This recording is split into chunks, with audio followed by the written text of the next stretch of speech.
మహాలక్ష్మి, ఏంటండి? అర్జెంటుగా నువ్వు నాకు పని చేయాలి. ఏంటది?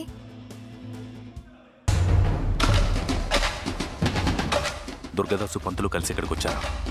వాళ్ళిద్దరూ కలిసి వచ్చారంటే ఖచ్చితంగా సునందని ఏదో ప్లాన్ చేసి ఉండాలి.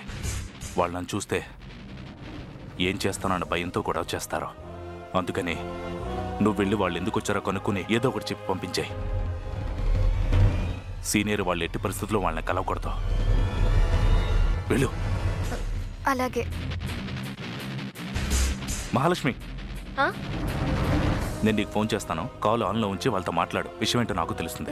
సరే.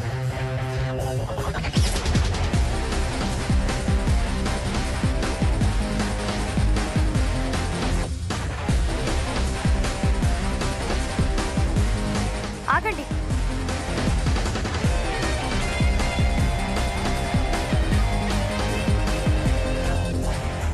ఎవరు కావాలి మీకు?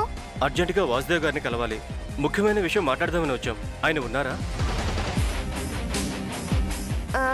లేరు. వాసుదేవ్ గారు బయటికి వెళ్ళారు. పర్లేదు, ఆయన వచ్చే వరకు వెయిట్ చేసి మాట్లాడే వెళ్తాం. ఆయన ఇప్పుడు రారు. చాలా ఆలస్యం అవుతుంది. విషయం ఏంటో నాతో చెప్పండి. ఆ విషయం ఎవరితోనూ చెప్పేది కాదు. డైరెక్ట్గా ఆయనతోనే మాట్లాడాలి.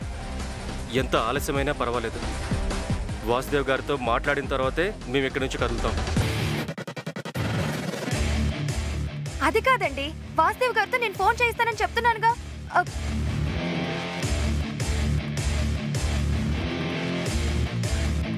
వాసుదేవ్ గారు, వాసుదేవ్ గారు! ఆయన ఇంట్లో లేరని చెప్తుంటే అలా పిలుస్తారేంటండి? మీరు ముందు బయటికి వెళ్ళండి. రేయ్ రేయ్, పెళ్ళి ఆపింది చాలక మళ్ళీ మా అన్నయ్యని ఏం చేద్దామని వచ్చావరా? రవి గారు, నేను చెప్పేది వినండి. షట్ వదలండి. నేను ఒకసారి వాసుదేవ్ గారితో అర్జెంటుగా మాట్లాడాలి.